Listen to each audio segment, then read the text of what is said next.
மோடி அவர்கள் தொடர்ந்து அயோத்திய ராமரை பற்றி பேசினார், எடுபடவில்லை. எருமைகளை பற்றி பேசினார், எடுபடவில்லை. இடஒதுக்கீட்டை பற்றி பேசினார், எடுபடவில்லை. பிறகு என்ஆர்சி சிஏஏ என்று பேசினார், எடுபடவில்லை. இப்பொழுது பாகிஸ்தானை பிடித்து வைத்துக் கொண்டிருக்கிறார். பாகிஸ்தான் அரசியல் செய்கிறார். 1999ஆம் ஆண்டு பாகிஸ்தானுக்கு கந்தகாருக்கு தீவிரவாதிகளை அனுப்பி வைத்தது யார்? எந்த ஆட்சியில? இதற்கெல்லாம் மோடி பதில் சொல்ல வேண்டும். இந்த தேசத்தில் மட்டுமல்ல, இன்டர்நேஷனல் கிரிமினல்ஸ் 3 தீவிரவாதிகளை எதற்காக கந்தகாருக்கு ஆப்கானிஸ்தானுக்கு அனுப்பி வைக்கப்பட்டது பாஜக அரசு. அதற்கு பிறகு வாஜ்பாய் அவர்களுடைய ஆட்சியில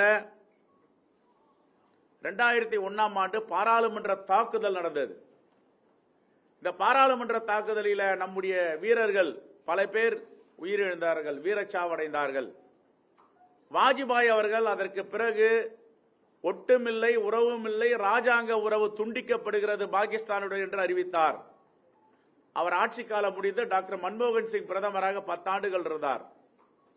எந்த உறவும் பாஜக வைக்கவில்லை, வைக்கக்கூடாது என்று சொன்னதோ ராஜாங்க உறவுகளை வாஜ்பாய் சொன்னதை டாக்டர் மன்மோகன் சிங்குடைய ஆட்சி 10 ஆண்டுகளாக கடைபிடித்து வந்தது. இதை மோடி மறந்து விட்டாரா? கார்கில் வார் யாருடைய ஆட்சியில தொடரப்பட்டது? ஒரு மாடு மேய்க்கும் சிறுவன் வந்து சொல்லவில்லை என்றால் இன்னும் நம்முடைய தேசத்தில் பல பகுதிகளை பாஜக அரசு பறிகொடுத்திருக்கும். ஏன் இதெல்லாம் மோடி மூடி மறைத்து பாகிஸ்தான் அரசியலை செய்கிறார்? மூன்றாவது, 10 ஆண்டுகள் மன்மோகன் சிங் கடைபிடித்தார் ராஜாங்க உறவில்லை என்று. ஆனால் முதல் இந்த தேசத்தில் ஒரு பிரதமர் அறிவிப்பு செய்யாமல் மதிய வேளையில பாகிஸ்தானுக்கு சென்று தேநீர் அருந்தி மதிய உணவு சாப்பிட்டு விட்டு வந்தாரு. அது என்ன உறவு? பாகிஸ்தானுடைய உறவு மோடி அவர்களுக்கு. இதையெல்லாம் மோடி அவர்களும் வெளிப்படையாக அமித்ஷா அவர்களும் சொல்ல வேண்டும்.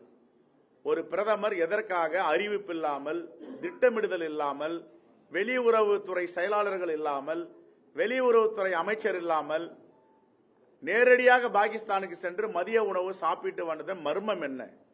இதையெல்லாம் மக்கள் கேட்கிறார்கள். பாகிஸ்தானை பற்றி மோடி அவர்கள் பேசுவதற்கு முன்பு இதற்கெல்லாம் பதில் சொல்ல வேண்டும்.